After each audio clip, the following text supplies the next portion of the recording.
తాకట్లో ఉన్న మీ బంగారాన్ని విడిపించి ఆ రోజు ఆన్లైన్ రేటుకి కొంటాం. Sharma gold company.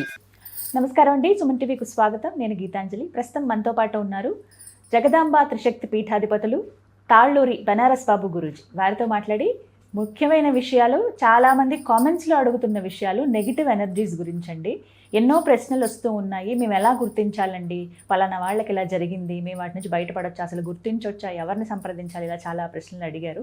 మీరు అడిగినటువంటి కామెంట్స్లో అడిగిన క్వశ్చన్స్కి ఇవాళ సమాధానాలు తెలుసుకుందాం గురుగారి ద్వారా. నమస్కారం గురుగారు. శ్రీమాత్రే నమః. గురుగారు, నెగిటివ్ ఎనర్జీస్ గురించి చాలా సార్లు మనం ప్రస్తావించాం, ఎలా ఉంటుంది ఏంటి ఆ ప్రభావాలు అని. అయితే కొన్ని విశేషమైన రోజుల గురించి చెప్తారు. అందులోనూ గ్రహణాలు ఉన్నప్పుడు నెగిటివ్ ఎనర్జీ బాగా యాక్టివ్గా ఉంటుంది. ఇప్పుడు కొంతమంది అంటే ఇంట్లో సాధన చేసుకుంటారు, ఇక్కడి వరకు ఓకే అండి. ఇంకొంతమంది ఇంటి పట్టునే ఉంటారు. కొంతమందికి తప్పక బయటికి వెళ్లాల్సి వస్తుంది. మరి వారు ఈ నెగిటివ్ ఎనర్జీల బారిన పడకుండా తీసుకోవాల్సిన జాగ్రత్తలు ఏంటి, ఎలా ఉండాలి, ఒకవేళ బారిన పడితే గుర్తించగలమా, ఎలా వాటి నుంచి బయటపడగలం? యాదేవి సర్వభూతేషు శక్తిరూపేణ సంస్థిత నమస్తస్యై నమస్తస్యై నమస్తస్యై నమో నమః.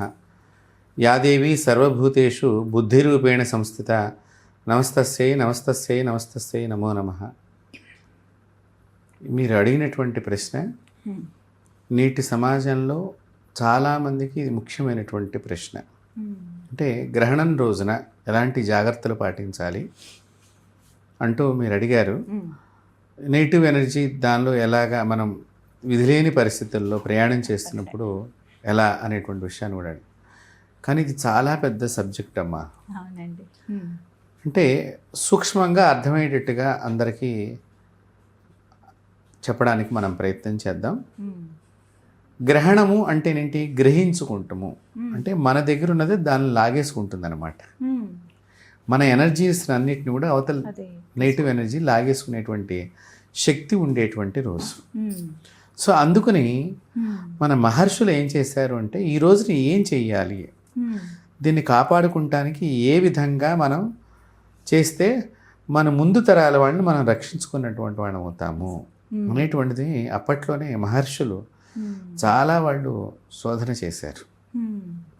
అయితే చాలామందికి తెలియనటువంటి విషయం, ఇప్పుడు గ్రహణం మనం బయటకు వెడితే ఏమవుతుంది, గ్రహణం సమయంలో అన్నం తింటే ఏమవుతుంది, గ్రహణ సమయంలో పడుకోకపోతే ఏమవుతుంది, గర్భిణీ స్త్రీల విషయంలోకి వచ్చేసరికి ఏమిటి అని అనుకునేటువంటి వాళ్ళు చాలామంది ఉన్నారు. మరి ఇదే విషయాన్ని ఇప్పుడు మేమేమో ఒక రకమైనటువంటి చెడు గ్రహాలకు సంబంధించిన వీక్షణాశక్తి ఎక్కువగా ఉంటుంది కాబట్టి ఇది గ్రహణం సమయంలో మనం ఇలా ఉండాలి అని వేదాన్ని, ధర్మాన్ని పాటించేటువంటి పెద్దలు మనకి కొన్ని నిర్ణయాలు చెప్పారు. ఈ జీవితం ఎలా ఉండాలి ఆ సమయంలో అనేదాన్ని. దాన్ని విమర్శించే విమర్శకులు కూడా ఎక్కువ ఉన్నారు. మంచిదే, మంచి విమర్శగా ఉంటే పర్వాలేదు, జ్ఞానం తెలుసుకునే విమర్శగా ఉంటే తప్పులేదు, మేము దాన్ని తప్పు అనుకోం.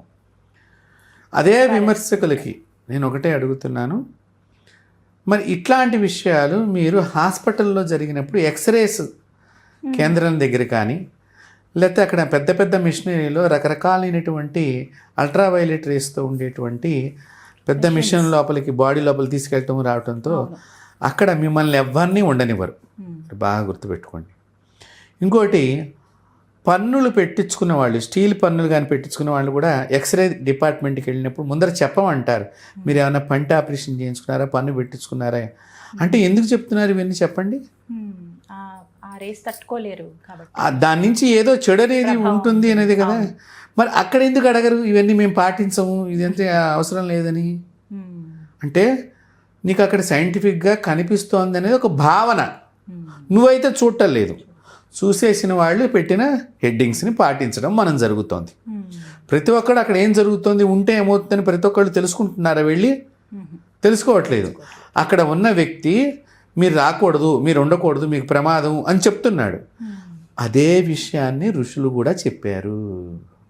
మరి ఇక్కడ ఎందుకు మనం పాటించట్లేదు అంటే, అక్కడ వెంటనే ఫ్రాక్షన్ ఆఫ్ సెకండ్స్లో చూడండి, మీకు ఫ్రాక్షన్ ఆఫ్ సెకండ్స్లో మీ బాడీ లోపల అనేక రకాలుగా మార్పులు వచ్చే అవకాశం ఉన్నది. ఎందుకు? నువ్వు ఆ మిషన్కి దగ్గరగా ఉన్నావు.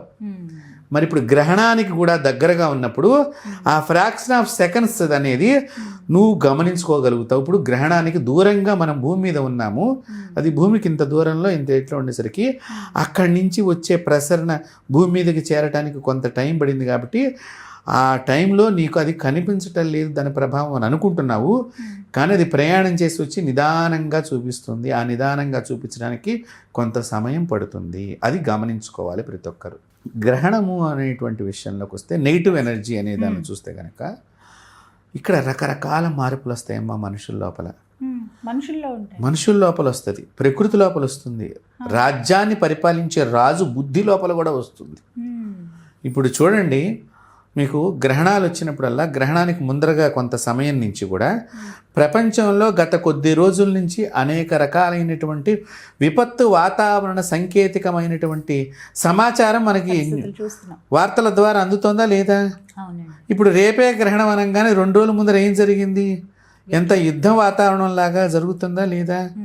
అంటే ఏమిటి దాని ప్రభావం అనేది ఎక్కడ బాగా కనిపించాలని భగవంతుడు రాశాడో, ఏ దేశంలో బాగా కనిపించాలని రాశాడో అక్కడి నుంచి అది ప్రభావం కనిపించుకుంటూ వస్తుంది. ఇప్పుడు భారతదేశానికి ఈ చంద్రగ్రహణం అంత పెద్దగా లేదు, పాక్షికంగా ఉందని చెప్పుకోవచ్చు. కానీ అయినప్పటికీ కూడా కొంత సఫరింగ్ ఉంటుంది. ఎందుకంటే మన మిత్ర దేశాలతోనో మన పక్కన ఉన్న దేశం నష్టపోయినప్పుడు మనం అటు సమర్థించలేము, ఇటు సమర్థించలేని పరిస్థితి ఉన్నప్పుడు అది కొంత దేశానికి నష్టమే కదా. వాడు మిత్రుడు ఏంటి నాకు సహకరించలేదు అనుకుంటాడు, శత్రువు సహకరిస్తే నీ మీద కూడా బాంబు వేస్తానంటాడు.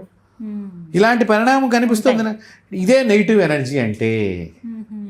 ఇది మనం ఆలోచన చేయాలి. చదువుకున్నామంటే చదువుకున్న దాన్ని ఎలా అర్థం చేసుకుంటే దాని అర్థం అనేది అర్థమవుతుంది. కాబట్టి ఈ గ్రహణాలు నెగిటివ్ ఎనర్జీ అనేటువంటిది ప్రతి ఇంటి మీద ఉంటుంది, ప్రతి చెట్టుకి ఉంటుంది, ప్రతి పుట్టకి ఉంటుంది, ప్రతి నీటికి కూడా ఉంటుంది. దీనికి ముందరగా మీరు గతంలో కూడా కొన్ని గ్రహణాలు అప్పుడు అబ్జర్వ్ చేస్తే భూకంపాలు, సునామీలు ఇత్యాది విషయాలు చాలా ఎక్కువ వచ్చాయండి. అంటే ఏమిటి? ఆ చెడ్డ గ్రహాల యొక్క సమయం బలం పడుతున్నప్పుడు చెడ్డ గ్రహాలు అంటే ఏంటి? అక్కడ చెడ్డ గ్రహాలు అంటే మనం ఏంటి? అవి చెరుపు చేసేటువంటి మనసు కలిగినటువంటి అన్నట్టుగా మనం ఆలోచన చెయ్యాలి.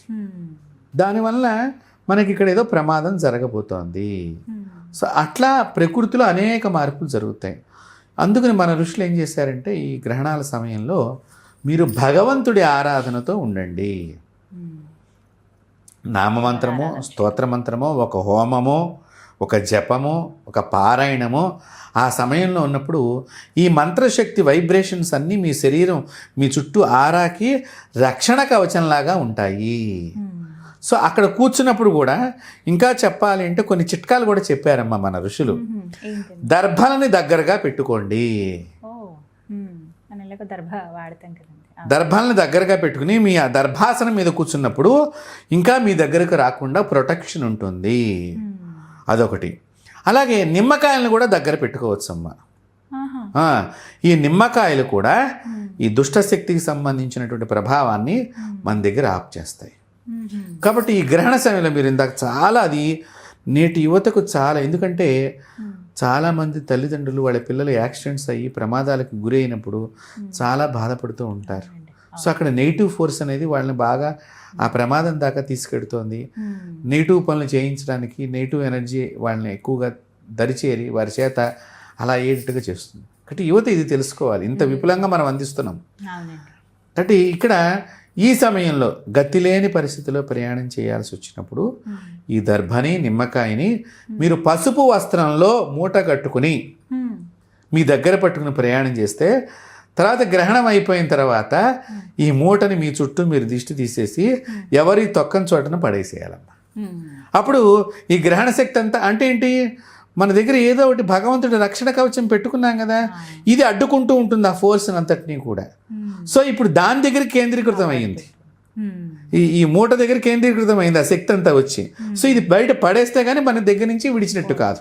సో గ్రహణం అయ్యేదాకా కూడా ఈ పసుపు వస్త్రంలో కట్టుకున్నటువంటి నిమ్మకాయ కానీ ఈ దర్భను కూడా వేసి దాంతో మనం కట్టుకుని మనం వెళ్ళినప్పుడు ఆ శక్తి మన దగ్గరికి రానివ్వకుండా ఇది ఉంటుంది. ఇది ప్రయాణాల్లో చేయవలసిన ముఖ్యమైనటువంటి విషయం. ఇంక ఇంట్లో ఉన్నప్పుడు గర్భిణీ స్త్రీలు చక్కగా పడుకొని ఒకవైపుకి ఇంకో వైపుకి మళ్ళేటప్పుడు కూడా చాలా జాగ్రత్తగా ఉండేనట్లయితే అంటే పడుకున్న స్థితికి కొన్ని శక్తులు సరిగ్గా పనిచేయవు. కూర్చున్న దానికి నుంచున్న దానికి ఎక్కువగా పనిచేస్తూ ఉంటాయి. అందుకే పడుకుని ఉండమంటారు. పడుకుని ఉండమంటానికి కారణం అది. అంటే లేపటం అనేదే కదా ఏదైనా శక్తిని. కాబట్టి ఇప్పుడు పడుకున్నప్పుడు లేపాలంటే టైం పడుతుంది. కాబట్టి మనకు ముందరగానే తెలిసింది కదా చెడు శక్తి అనేది. కాబట్టి నువ్వు పడుకునే ఉన్నావు అనుకోండి, మీ జాగ్రత్త ఉంటుంది. ప్లస్ ఈ గర్భసంచి కూడా పడుకున్నప్పుడు ఒక అవస్థని కలిగి ఉంటుంది.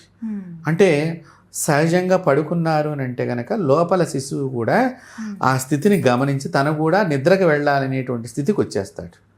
అప్పుడు ఆ నెగిటివ్ ఎనర్జీ అంత ఫోర్స్ కాదనమాట. ఇది మనం గమనించుకోవాల్సింది. ఇది మనకి చాలా దాని మీద కాన్సన్ట్రేషన్ ఫోకస్ మనం పెట్టి చూసినప్పుడు మన ప్రభావాలు తెలుస్తూ ఉంటాయమ్మా. అలాగా భగవంతుడు ఇంకా ఒక విషయం చెప్పాడు ఇక్కడ. ఎవరైతే వృద్ధులు ఉంటారో, ఎవరైతే చిన్నపిల్లలు ఉంటారో, ఎవరైతే రోగగ్రస్తులై ఉంటారో వాళ్ళని నేనే కాపాడుతాను. చూడండి భగవంతుడు ఆయన లా ఎంత క్లారిటీగా ఉందో చూడండి. పసిపిల్లల యందు అంటే చిన్నపిల్లలు వాళ్ళు కూర్చోమంటే కూర్చోరు కదమ్మా, అటు ఇటు తిరుగుతూ ఉంటారు. అందుకని 12 సంవత్సరాల లోపు అని చెప్పారు. దానికి కూడా పిల్లలు వాళ్ళు ఎక్కడ స్థిమితంగా ఉండరు. 12 సంవత్సరాలు అయిన తర్వాత కానీ బుద్ధి కొంచెం వికసించదు. ఈ 12 సంవత్సరాల లోపు వారు కూర్చోరా అంటే కూర్చుంటాడు, నుంచోరంటే మన వరంగానే భయపడిపోతున్నట్టుగా ఉంటాడు. మనం వదిలేయంగానే ఆనందంగా పరిగెడుతూ ఉంటాడు. కానీ 12 సంవత్సరాల తర్వాత ఎందుకు కూర్చోమన్నావు, ఎందుకు లేవమన్నావు, ఇన్ని ప్రశ్నలు స్టార్ట్ అవుతూ ఉంటాయి. అందుకని ఈ చిన్నపిల్లలు భగవంతుని రూపాలు కాబట్టి ఆయన వీళ్ళని కాపాడుతాడు. అలాగే వ్యాధిగ్రస్తులు ఒకటే దండం, నాయన నువ్వు తప్ప నాకెవరూ లేరు అని ప్రార్థిస్తారు. కాబట్టి వ్యాధిగ్రస్తుల్ని, అలాగే వృద్ధులు కూడా అయ్యా మా జీవిత చరమాంకంలో ఉన్నాం, మాకేమీ ప్రమాదం కాకుండా ఒక దండం పెట్టుకుంటారు. అలాంటి వారిని భగవంతుడే స్వయంగా కాపాడతాడు. అంటే మిగతా యుక్త వయసులో ఉన్నటువంటి వాళ్ళు, నడి వయసులో ఉన్నటువంటి వాళ్ళందరూ కూడా ఆ సమయంలో ఏమండి గవర్నమెంట్ ఉద్యోగం చేస్తున్నాం, మేము వెళ్ళకపోతే మళ్ళీ లీవ్ పెట్టాలి, ఇదేదో గ్రహణము మీరు అనుకుంటున్నారు. అక్కడ మీరు పనిచేస్తూ కూడా భగవన్నామస్మరణం మనసు లోపల తలుచుకుంటూ ఉండండి. ఇప్పుడు చాలామంది ఆఫీసులో కూర్చుని కబుర్లు చెప్పుకునే చాలా టైం ఉంది. సాయంత్రం ఇప్పుడు ఈ గ్రహణం టైం అంతా టీ టైంలోనే వస్తుంది ఈసారి. అవునండి 3 గంటలకి. కాబట్టి చక్కగా అప్పుడు ఈ ఫోన్లో అవి ఇవి చూడకుండా ఓ స్తోత్ర పారాయణం పెట్టుకోండి. ఆ సమయం అంతా కూడా చిన్నగా పెట్టుకుని మీరు పని చేసుకుంటూ ఉండండి. పని అవుతుంది. గవర్నమెంట్కి కానీ ఏ ఆఫీసర్కి కానీ ఏ ప్రైవేట్లో కానీ గవర్నమెంట్లో కానీ పని చేస్తూ ఉన్నప్పుడు వాడికి ఏం ఇబ్బంది ఉండదు కదా. గ్రహణం సారు అందుకని ఏదో మా పద్ధతి అంటే వాళ్ళు కూడా తెలుసుకుంటారు, ఓహో వాళ్ళ నమ్మకం ఏదో వాళ్ళది అని. కాబట్టి ఆ విధంగా ఒక భగవంతుడి స్తోత్రాన్ని వినండి, పారాయణం చేసుకోండి, ఒక జపాన్ని నామాన్ని జపం చేస్తూ ఉండండి.